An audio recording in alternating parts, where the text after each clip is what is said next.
Dilolostro YouTube channel. La Hilesh Godin. Okay, ngene xigodini namuntlha mi fike kona xigodini xa mampela. Laha ka nkandziyiso lowu ndzi lava ku ya vulavula hi beef leyi nga ku yeni emahlweni exikarhi ka DJ Gift Magigwana na Hlavu the Gupta. Hi ta tsundzuka leswaku Hlavu the Gupta u ze ku endla nkandziyiso thwika xiyenge xa mabulu xa Facebook a karhi a hlasela DJ Gift Magigwana, laha a nga vula leswaku DJ Gift Magigwana a nga twanani na mati kumbexana a nga hlambi naswona u tshama a chichiwa ethekisini. Laha Hlavu the Gupta a nga fika a vekela nkandziyiso lowuwani a tsala leswaku va n'wi chichi thekisini ve ri a hlambi. Se hi ndlela leyiwani kahlekahle hi nga vula leswaku Hlavu the Gupta lawani a cakanyeta DJ Gift. A hi tlangiseni nkandziyiso lowuwani hi twa leswaku ku endleka yini laha ka nkandziyiso lowuwani.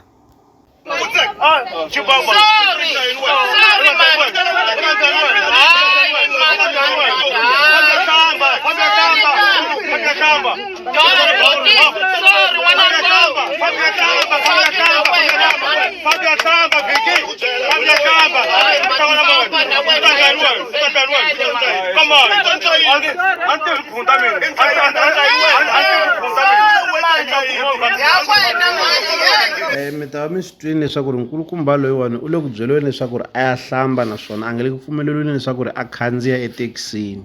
Ku ri ku hi ta tsundzuka leswaku Hlavu the Gupta u tshama a endla nkandziyiso, a heni ka nkandziyiso wa kona na wona hi ya twa leswaku u vuli yini eka nkandziyiso wa kona.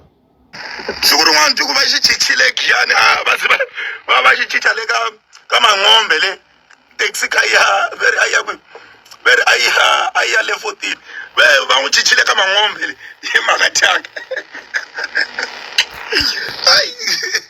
Ai va tiva leswaku mhaka kona hi yona yaleyo laha Hlavu the Gupta a nga fika a posta a kombisa leswaku va n'wi chichi thekisini kahlekahle u le ku bifeni ka DJ Gift Magigwana. Se loko hi hundza kwalano hi fike hi vona Mulambya wa Ndzumba na yena a posta ka xiyenge xa mabulu xa Facebook a tsala leswaku mijolo ni zama ro hetisela a ya ha ri kona ka my TikTok artist account.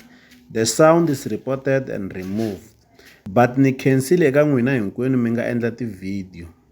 Lava va nga hi ripota a va endli ro sungula, va swi endlile na le ka maseve wa thawula but a swi pfunangi nchumu. Today yi reach million streams eka YouTube na Spotify. Se lawani Mulambya wa Ndzumba u kombisa leswaku risimu ra yena leri nga thyiwa leswaku mijolo ni zama ro hetelela leri nga ku tirheni kahle swinene eka TikTok, ku na lava nga fika va ri ripota hikokwalaho ka mavondzo kumbexani jelezi. Se ri kumeki ri susiwa laha ka TikTok.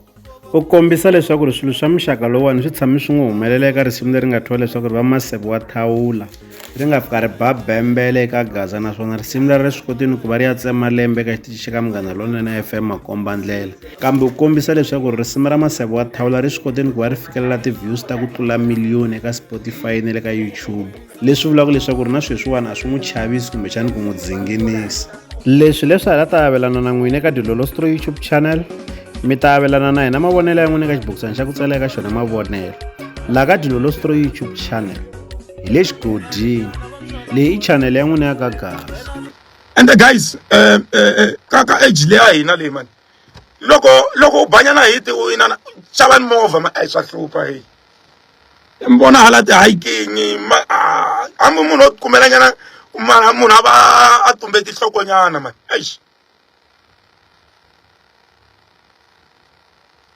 President va ri byela muhumelerisi ku a hlamba mfana loyi a nga malamati president, mfana loyi a nga loko va ku xirhanda attack va vulavula hi yena a nga malamati mfana luya. Hambi ho maybe u lava ku endleliwa meeting tinhlambi hi ta va na meeting ta ku vanhu va le Giyani ku hamba ku ya hlambeliwa ndhawu yin'we as tinhlambi ku hlambeliwa ndhawu yin'we a sayina everyday laha. Xilo xa ximalama lexi lexi xa rhanda attack. Siku rin'wana ku va xi chichile Giyani va xi chicha le ka Mangombe le taxi ka ya veri a ya le 14 va n'wi chichile ka Mangombe le hi mhaka tyaka. Ai va tiva leswaku Okay, ngene xigodini namuntlha mi fike kona xigodini xa mampela.